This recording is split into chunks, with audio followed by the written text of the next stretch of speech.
FATT Show. I'm Dean. I'm Kevin. FATT Show is football all the time. We talk NFL, college football, and even high school ball. And tonight we're going to talk a little bit about high school ball. Kevin, yesterday we were at the Westland against Lake Oswego there in Lake Oswego. What a sight. What a game. Great game. 21-20. At Lake Oswego. The Lakers pull it out. Very exciting game. Several things that we want to talk about with this game. First of all, surprisingly, Lake Oswego really set this tone early on. They did. Ethan Long, the quarterback, throwing a pick within basically huge momentum changer. Threw a pick at like the 10-yard line. I don't know exactly where it was at, but it was inside the 20 in any case. Lake Oswego scored right away. Very unfortunate incident there. I think if you take the sack there or throw it away, I think you have a better opportunity. Well, you know where, and we saw a game that was 21-20, so it was a close game. But sometimes you find games that are very interesting because sometimes it can be close by way of errors and mistakes by each team, right? Or you just find it to where it's close because both teams are fighting hard, offensively and defensively. Well, what we saw that night, last Friday here, was the fact that these were teams that were making errors on either side and capitalizing on those errors. Therefore, you have a 21-20, extra point missed on Westland. I think you have a little bit of both, right? You've got some errors, you've got some decision-making, questionable decision-making, and then you've got two really great teams going at it. Currently, or as of last night, you had a number one team in Westland coming off of a loss to Tigard, who a one-loss team. You think there might be some hangover there? I don't know exactly. Ethan Long didn't seem to be in sync. He seemed to be out of sync. Yeah, I mean, the thing is about it is that, there's two ways you look at it as a team that lost the way they lost to Tigard. One is that they recover, they want to reset the tone, they go back to work at practice, they try to figure some things out, what went wrong offensively, why didn't we score enough points, and then defensively, looking at both of these positions as far as the offensive line, defensive line, what went wrong. So that would have been something that Coach Miller would have highlighted in practice. Position coaches would have focused on with Westland to getting prepared for Lake Oswego. But then you see we saw here Westland coming into Lake Oswego, and there was some misfires. There could be some hangover from the week before. Right. I think this is a team, in my opinion, they're not used to losing. You had a team last year. Last year they were undefeated. Right. Champions of 6A in Westland. Right. Coming into the season, all the way running through, and then they ran into a really good Tiger team who I think was ranked number 4 at the time. And they had playmakers back then that they could go to. A little different this year. And they lost to Tiger, a really good team. We've got some really good playmakers on that team. The Lindsay brothers. It's an excellent team, right? But how do you recover from a loss when you have never really experienced a loss in a year and a half? You haven't experienced a loss. Right, but the thing is, though, too, is that if you look at as a coach, you're trying to look at, offensively, defensively, but offensively, if you're in a situation where, your points are hard to come by. And with Tiger, they were hard to come by. Now with Lake Oswego, you only scored 20. Yeah, well, they didn't score at all. Right, exactly. So there's a problem. But now you think of this game against Lake Oswego. Two things. One is that offensively, you're not firing on all cylinders. You have playmakers, like Keyshawn Dawkins, and you have then, of course, Amir McGee on the running back. Keyshawn Dawkins at tight end. So you have some playmakers, but not what you had last year, but a little bit different this year. So offensively, you're trying to put it together.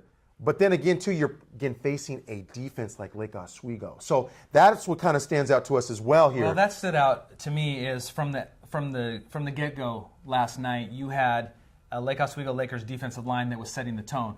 I mean, they were just chasing Ethan Long all over the field, and it was indicated really early on with that first drive when you are forced into a terrible throw. I mean, the defensive line caused that to the whole thing to break down. Well, and no protection. So if you don't have any protection, you can't assume yourself or put yourself out there to say, hey, we have a running game. We're going to come out do middle of the field being open, routes by some possible receivers not ran possibly correctly. So some miscommunication there. Well, but you give some to the Lake. You can't take anything away from Lake Oswego's defense. They had an excellent game plan. They pursued. Both ends. And you talk about some misfires. I mean, you had one really great opportunity towards the end of the game where Ethan Long throws a ball right into the middle of the field, nobody around, right, and just dropped in the middle of the field. It would have been maybe a 25-yard pickup. Mm-hmm. Definitely needed. Wide receiver apparently made the wrong move, went the wrong way. Hard to say because it could have been the quarterback who, just some miscommunication. We don't know. But it's just like they weren't on their game last night. It just was out of sync the whole entire time. And give credit to the defensive line and that defense for Lake Oswego. And we saw that because when it came down to pursuit, anything that Westland wanted to run, I mean, there were some pickups, some good gains that they had. Penalties did hurt Westland, making that march down the field on LO's side. But the thing is that you got to give Lake Oswego credit because of the pursuit that they had. When Westland ran those sweeps to either the running backs, to Amir McGee, or getting protection for Ethan Long, it just wasn't the case. Nothing was there, and you know that Westland is pass heavy. Right. So I think that's part of the issue is that having to adjust on the fly. You saw them try to do that later on in the game with a couple of screens to the running back. Into the middle of the field. Again, the middle of the field was opened up, and everything that they ran to the outside was pretty much shut down. So again, you talk about pursuit because that's really what it is effort, because you're getting the sideline to sideline. The linebackers running from sideline to sideline. That's effort. Right. Because you're shutting down the outside, which really you can't teach that. No, and it did open up the inside a little bit. And so a couple of the screens to the running back that worked. And then, of course, you had the middle of the field was open, and it was like they were kind of giving him that soft cushion there. Nothing long. Everything was shut down if you try to go long, and that's one of the weapons that Westland has is that deep pass. They're a pass-heavy team. With Amir McGee leaning more heavily on that running game would have helped last night, and they tried to do that. And again, you saw a couple of runs that broke free. Amir McGee, I think there was a 30-yard run at one time. So you had a couple of You're going to get those. But just not enough to overcome some of the mistakes. And the thing is, too, is you have Lake Oswego then making plays defensively. And when I say defensively, getting a pass or interception or making a tackle back in the backfield against Ethan Long, breaking through that offensive line. I saw one play where Ethan Long did a read option where he pitched it out. But the pursuit of Lake Oswego coming to the ball, stopping the play, stopping any game that Westland would have. So I think the thing is, too, we can also shift to Westland actually playing good defense, too. They held Lake Oswego to 21 points. Yeah. So it could have gone either way, and that's right. what it ended up. And it comes down to a missed extra point. And you can't really take that, and put the onus on the kicker. You can't do that because you put the defense in a bad position in the first place by giving it to them at the 10-yard line or whatever it was.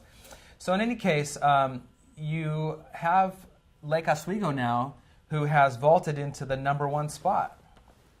And really, you look at the whole background of what we see here.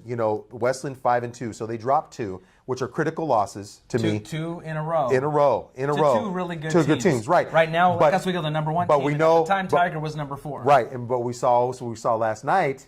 We got that score over the wire of Tiger losing to Sherwood. Yeah. So that's how competitive this is. Right now, you never know what's going to happen, and this is, you got 2 undefeated teams. You got Clackamas at number 3, which really looks good. We saw them play against Central Catholic. 40-0. They pretty much crushed them. Right. And then Sheldon 7-0, and that's really interesting. Now, what's your take about Sheldon though? Because now Sheldon is playing in a different conference. They are. Well, down in Eugene. They've got some really great playmakers down there. You got Michael Johnson Jr. Sure. Just some really good prospects. Good prospects. You're looking at, and of course, we've got a lot of prospects in all of Oregon Herbert's right now. brother. Patrick Herbert. Tight end. Looking at all of Oregon, Oregon high school football is really on the rise. It is. You've got, I think we had Jordan Johnson who was mentioning that there's somewhere around 30 D1 prospects right now in the state of Oregon, which is pretty much unheard of. There are, and then you also have him right. That's pretty much unheard of. And check out that interview that we had on Jordan Johnson from eForce a couple of weeks ago, which is on our YouTube site. I'm also hearing from Houston Lillard that also USC, California schools are really looking heavily at Oregon programs as well. So making some offers there. So you've got a lot of really good playmakers. You got playmakers at Sheldon, again, number 4 in the state at 7-0. They're looking really good.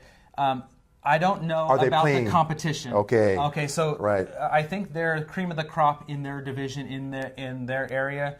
Playoffs are going to show a lot. Right. We don't know, how that's going to look, and we do have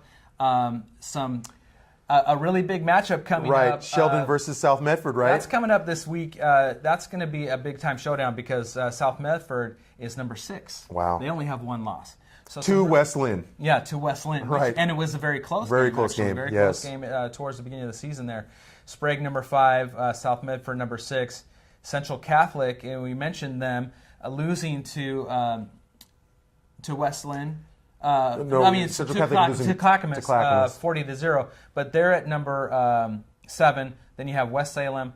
Tiger dropping all the way to number 9 with that loss, which to basically an unranked team. And why we're seeing that is because we saw that West Lynn lost again. They got beat by Tiger pretty handily, and then they lose to Lake Oswego in a close game. Yet Tiger loses to Sherwood, where these other teams have beat them. But even with Tiger beating this good West Lynn team, they find themselves at number 9. Well, and I think that's because of the competition. They lost to a Sherwood team. Right. Versus, it's strength of schedule. Exactly. Aspect. So 5-2 Tiger, you'll see them in the playoffs, I'm sure. And then Jesuit, and we can't overlook Jesuit. No, they're just sitting back there and idle at 6-1. But you know what tells me? A good matchup coming up also. But what's interesting about this, what we see here, is with Central Catholic and with West Lynn, these are young teams.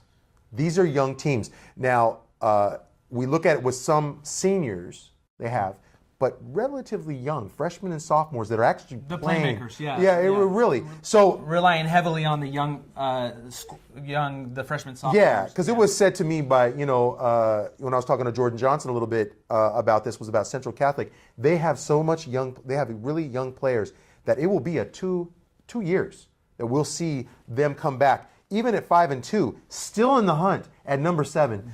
There's again, it's time that again with the underclassmen that you have with your teams. Well, we got a couple of games left on the season before we hit the playoffs, and looks like it's going to be. We have Lake Oswego. Let's start up there with Lake Oswego versus Newburgh. Okay, so that's Newburgh coming up, and West Lynn versus Lake Ridge, Clackamas versus Oregon City, and then that's Sheldon versus South Medford.